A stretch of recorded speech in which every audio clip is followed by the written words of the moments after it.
Hello everyone, welcome to another one of my London walking videos. This is part 3 of the second video of my walk around Hampstead Heath and the area surrounding it. I spent 2 consecutive days walking around this area because this is, I think, the biggest parkland in the northwest of London. The first day, we spent walking around mostly around the west side of Hampstead Heath, where the hill garden and the pergola is. And the second day, which this video is part of, we spent most of our time in the east side of Hampstead Heath.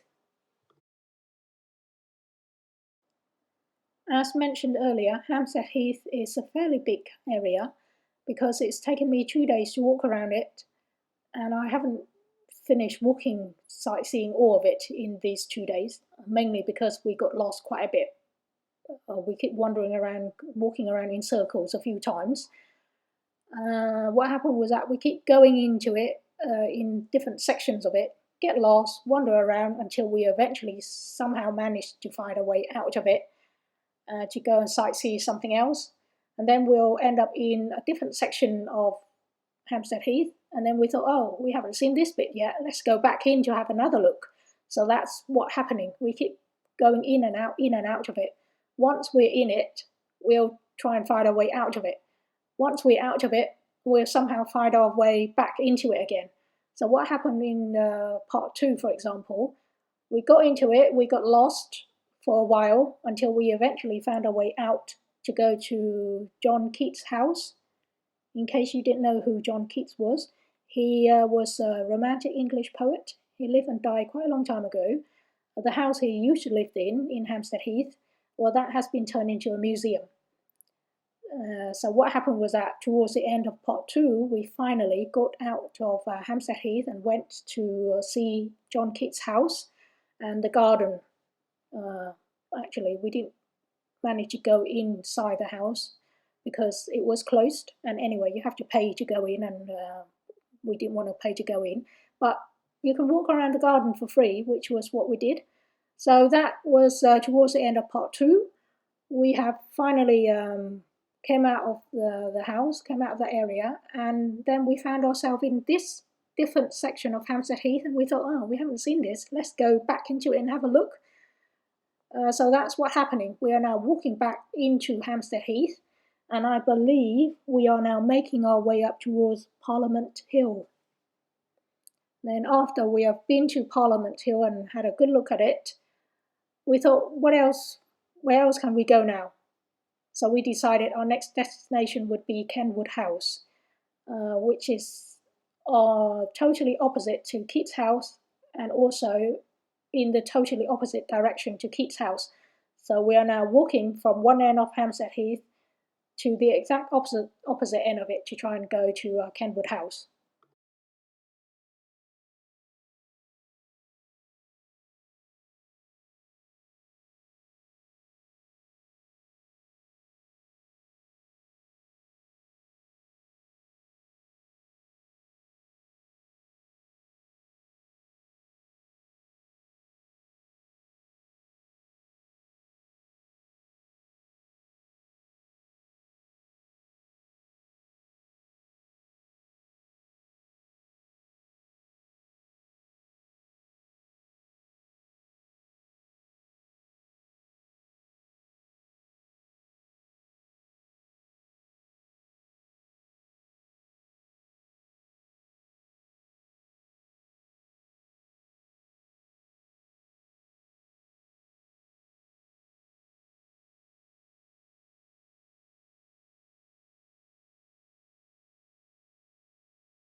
Now, I think this is Parliament Hill. We had to struggle up a little bit of a hill to get here. This is supposed to be one of the higher area of Hampstead Heath. From here, you can look down into London in the distance there. I don't know if you can tell, but in the far distance there is London, and there are various tall buildings in London that are supposed to be standing out, and you can see it from here. I can just about make it out some tall building in the distance. But here's this board that will tell you the different names of the buildings. So all the buildings have their own names and identifier on here. And after we've done that, we've seen the London in the distance. We thought, where else to go next? And the only other place of interest was Kenwood House. So we decided to pick on that and aim for that for our next destination. We have to walk across Hampstead Heath for that. We weren't sure if we were going in the right direction, so we just picked on a bystander who just happened to walk his dog, and we asked him, are we in the right direction towards Kenwood House? And guess what? He had no idea. And he had lived here for almost 30 years, up to 30 years, and he didn't know if Kenwood House, where it was. Just go to show that people just tend to stay in their own little spot, in their own little comfort zone, and never really bother walk across Hampstead Heath. Or maybe it's a fairly big area and there's no need for him to wander around outside to the other side to find out where Kenwood House is. Anyway, so we are hoping for the best, making our way across Hampstead Heath, looking for Kenwood House. I have actually been to Kenwood House before, sometime last year, I think, with a walking group. And the video of that walk to Kenwood House was uploaded on my YouTube channel, so you might have seen it as well if you've been following my videos. However, my friend hasn't been before. Well, she hasn't been to Hampstead Heath altogether. So we thought it was a good idea we try and fit it all in to this day's walk. That's what we're doing now, trying to make our way over there. Kenwood House is totally opposite to Keats House, the one that we saw earlier in the previous video. Keats House is more a private individual's residence, whereas Kenwood House is a stately home. And here's some information I found on the internet about Kenwood House. This is what it's saying. The house was originally constructed in the 17th century and served as a residence for the Earls of Mansfield through the 18th and 19th centuries. So there you go, it's a big stately home, and it's free as well. Quite an incentive to go, because it has quite some very nice paintings and big, massive grounds around the house. However, I can tell you it was a failure. We didn't actually manage to get there because we keep getting lost and wander, having a detour into all the different places. Never actually quite made it there. And then by the time we got to a certain point, it was getting late. The weather was starting to rain and getting cold and windy. And we had been walking all day non-stop. Literally, yes, we didn't stop at all. Oh, well, my friend had a quick 5 minutes rest a bit later on to have something to eat. But apart from that, we walked for, I think, 5, 6, 7 hours without stopping at all, just wandering around in and out of Hampstead Heath all day that day. I reckon at least 5.5 to 6 hours. So yes, by the end of it, we thought, no, never mind, we're too tired now, and weather's getting cold and wet. Time to go home. So we gave up and made our way out of Hampstead Heath and get ourselves home.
we are coming to the end of this video now. Hope you've enjoyed watching it. Don't forget to like, share and subscribe to my channel. In the meantime, we are again getting lost. Not too sure where we are, and we thought we'd ask these ladies here because they seem to know where they're going. But no, they didn't know where Kenwood House is either. They reckon, though, we have gone in the wrong direction and should have turned back and went the other way. That's what we did in part 4 of the video. So I will see you again in part 4. Thank you for watching. Bye.